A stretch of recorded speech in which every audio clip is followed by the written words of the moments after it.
Values. So first, understand the concept values.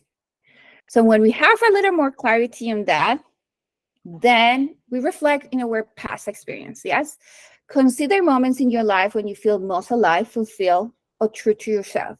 Reflect on what values were at play during those times. For example, you felt deep sense of connection during a community service project. The value of community be important to you.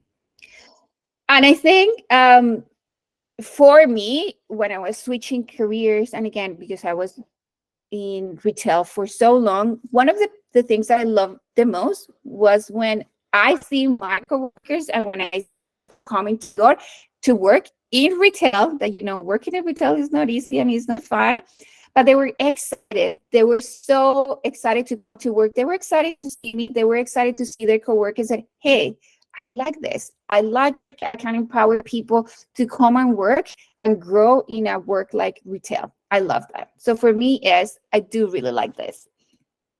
The other one is identify core belief. Think about your core belief and principles. What do you stand for? These beliefs often align with your values. If you strongly believe in honesty and integrity, these may be the core values for you. Okay? Next. And you're going to be discovering and writing about your values in a second when you go and talk to someone.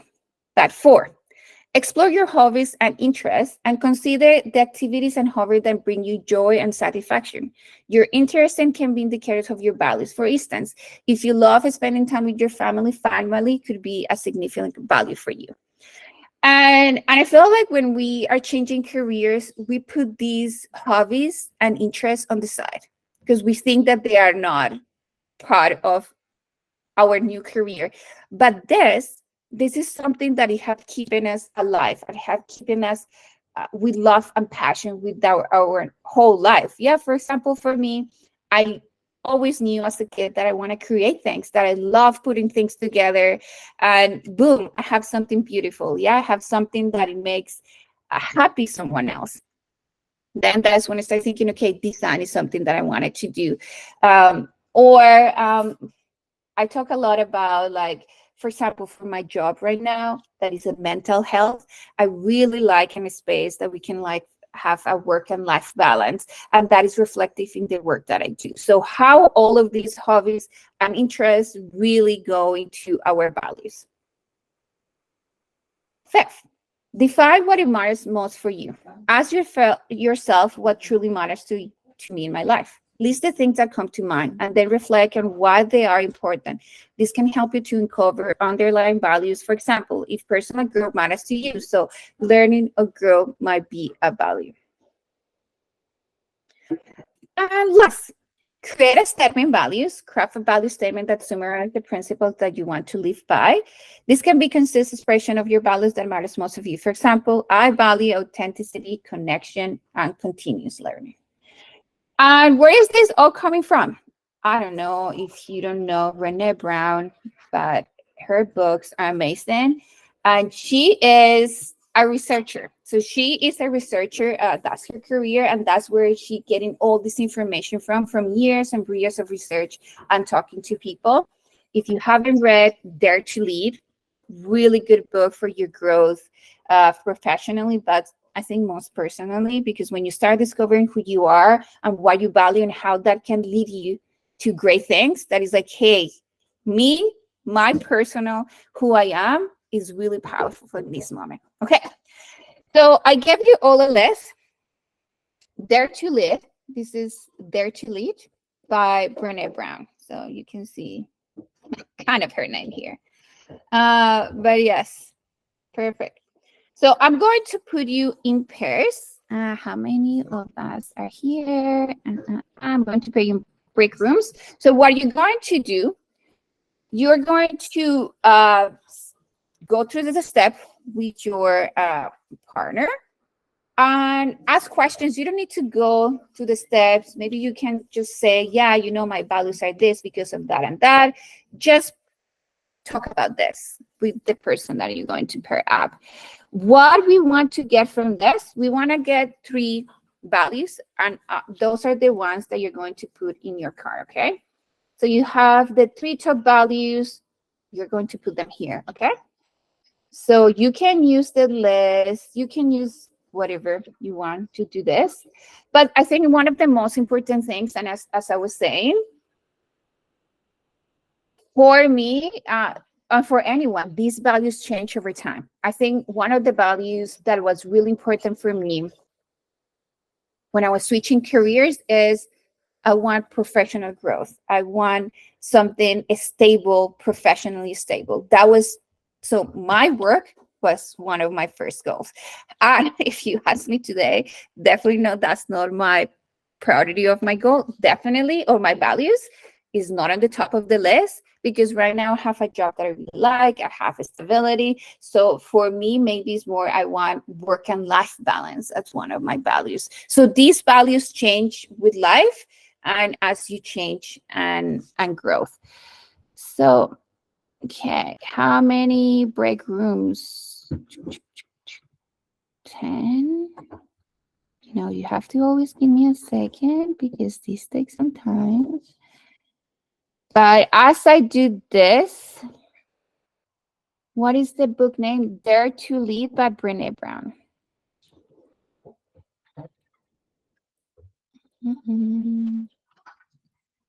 Okay, so at the end of this, all of you need to come with an idea of your 3 values that you're going to put in your little box. Okay, I'm going to give everybody 5 minutes. 5 minutes. Perfect, great. Everybody, how did it go? What do we think? How do we feel about discovering the values? Yes, yes, yes. Okay. And I feel like this is like a continuous learning. And as you go and as you change and as you keep like finding more information about you and what you like, these again keep changing and adapting and moving. Okay. Next step, discovering your superpowers. And for me, again, if you get to book with me and ADP list, I'm going to be asking you, what are your strengths outside of your role? And this is so powerful because we always think about, I don't know, as a UX designer, I need to be A, B, C, and D. But what about who you are? What are your strengths? And for me, this always makes me think about, like breathing. We all breathe. It's not something that we just think. Yes, when you are like maybe sick or when you are exercising, then you start thinking a little more about breathing, but it's something that we all do, naturally do. And there are some strengths and there are some superpowers that we're so good at it that we wouldn't even realize that we're that good. We're expecting, oh, everybody should be empathic. Yeah, it's like, oh, common sense. No, it's not common sense to any of this. There are strengths and superpowers that are so unique to you. So now we're going to discover your superpowers. So the exercise before, it was building on your values. Since you already explored your values, use them as a foundation. Think about how your values align with your strengths. Your values often point to activities and areas where you naturally excel. Example, if one of our values is compassion, your strength might lie on empathic communication and building meaningful connections. And I feel when you start thinking about this and how you talk to people about your strengths and your superpowers as like who you are, I don't know, it's like super powerful, yes? And is this all about storytelling and how you as a person and your unique self is great. This doesn't reflect in your designer, developer, PM skills. It reflects on who you are. So I love this. Second, identify successes and achievements. Reflect on achievements. Consider your past success and achievements, whatever the key elements that contribute to this success. Identify the skills and quality you utilize during those moments. For example, if you successfully lead a team project, your strength might be include leadership, organization, or effectiveness. And this doesn't have to be just at work, yes? It doesn't have to be just something like work related. Just go back in your life and see everything that you have done that is really exciting. I love that too. What it gets you excited and what you've been like, hey, I have done this and it's so cool. Again, for example, for me, like I plan my whole wedding. I love to plan uh secret like parties. I love that. I'm good at that. And then when I go at work, it's like, oh, hey, Julia, could you help me to plan this and that? That's one of my strengths. And that's how something that when I talk to employers and when I talk to people about what I'm bringing to the table is this. I know how to plan. I know how to make things happen. Uh, I get the team excited about things. That's a superpower that is so unique to myself. So start thinking about past success that you really excited about. Collect feedback from others. Ask for input. Reach out to friends, colleagues, or mentors and ask for feedback of your strengths. Others often see quality in us that we might overlook. Inquire about situations where they believe you shine. For example, a colleague may mention your ability to remain calm under pressure, showing a strength in stress management. Sometimes we overlook our strengths and who we are because it's like I was saying, it's like breathing. Yes, I do this all the time. So is this a strength? Yes. Ask people for feedback. Ask loved ones about what you're good at and what you excel. Where's my eye here? 4, self-assessment. Evaluate skills. Conduct a self-assessment of your skills, both hard and soft. Identify what you enjoy doing and what comes naturally to you. Consider how these skills contribute to your personal and professional life. For example, if you find you're selling proof solver and in general thinking, problem solving could be one of your strengths. And again, when we self-assess, I feel like we usually don't do that much. I don't think that is something that they taught us in school or so much of family. Like I feel like you just keep surviving every day and you keep coping in different ways and sometimes those are like your strengths and how you've been learning in life. Something that I keep telling people is all of us, when we are burned, we have this little toolbox. Yes. And this toolbox, we keep adding skills and we keep adding knowledge and we keep adding things. So your toolbox is always growing and always building up. So when we're changing careers, for me as a UX designer, if you ask me my experience as a UX designer, again, let's say that I just finished my boot camp, a month experience, 3 months of experience. I cannot disregard my whole life. And I'm really strong about, for example, for me as an immigrant, and for us all changing careers, this is powerful for us to be able to decide, I'm going to leave all my life behind, everything that I did in the past, and start a new thing. This is not easy. This is a strength that we have, and this is something that we've been carrying in our toolbox, something that we've been growing and straining and exercising. So that's so powerful to really sit down, is like write down the things that you're so powerful and good at it. I think that's it. Yes. Okay. Connect passion with proficiency. Explore passions. Think about your hobbies and activity and what you really enjoy. How can this passion be connected to your strength? Often this intersection of passion and prophecy reveals your unique strengths. If your unique passion is about writing and constantly receiving positive feedback, your strength may be effective communication and storytelling. I mean, it's not that powerful. Like for us as a designers, as a PMs, as the developers, you start thinking, oh, I'm passionate about giving feedback and receiving feedback. Hey, maybe I'm good at talking with people. Maybe I'm good at storytelling. I love this. Okay. So I hope this helps. So what I'm going to put you back in your group. So you're going to go back into and you're going to write down your 3 superpowers. This could be 1, this could be 2, this could be 3. Don't worry. So go for 5 minutes. This one I don't have an example because it's so unique to you. Go back into your past. Tell your story. Maybe how much time do we have? Maybe you divide between the 2 of you and you tell your story live, and maybe your other person can help you to figure out maybe what are those values, okay? So I'm going to give everybody 5 minutes to break your rooms.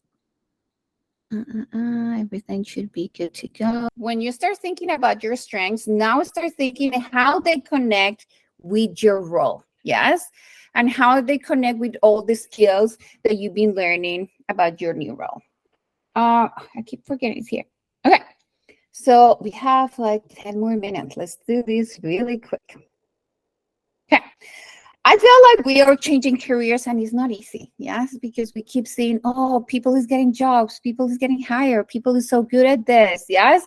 So how we navigate challenges, rejections with the power of the mindset. And I will say this was for me, or has been one of the most powerful things right now.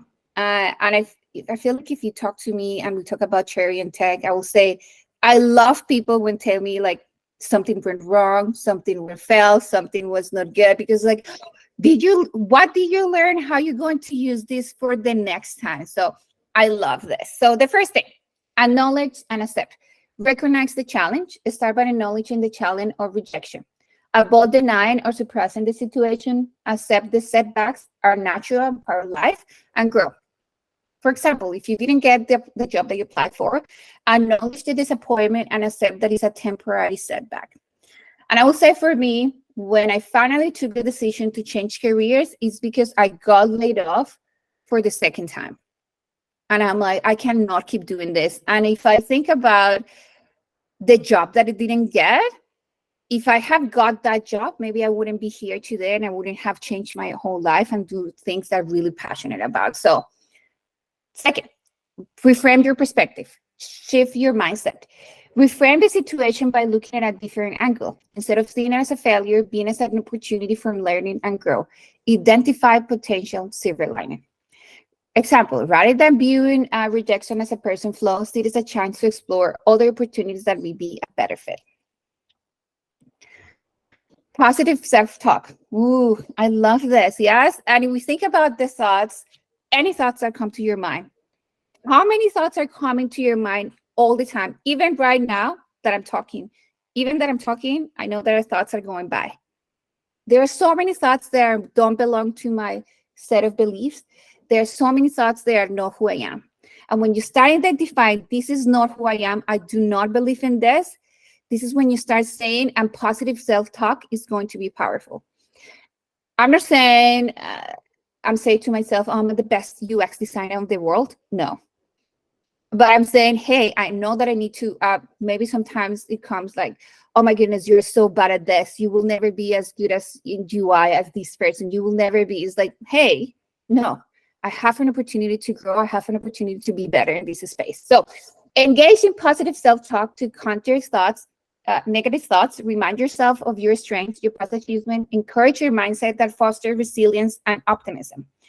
Replace thoughts like I'm not good enough with a value. I have values, skills, and rejections don't define my worth. Okay. And I would say we have 10 minutes, 9 minutes. One of the things that, one person that I met while I was researching about cherry and tech and people changing careers, I met this man. He was on his like 70s, I feel like, and he changed careers. He changed careers on his on the 2020. He's like, I've been working in restaurants and like building, food things for like ever. He's like, for like my whole life. And I decided to change careers into UX design. And I thought that's myself as a junior designer. Yes, like, oh yeah, it's like I just learn UX design, so I'm a junior designer. But he said, in the moment I realized that I have 40, 50 years of experience in so many fields, in so many things that none of you have done, it's like, hey, no, I'm not a junior designer. I have maybe a junior designer mindset that I need to change. My 50 years of experience, and this is whatever how many years of experience you have, but go back into your life. Yes, I have 40 years of experience of life. Me as an immigrant, me as a like whatever I have done in my life is so powerful. So in the moment that you start thinking, no, I'm not going to let the junior mindset.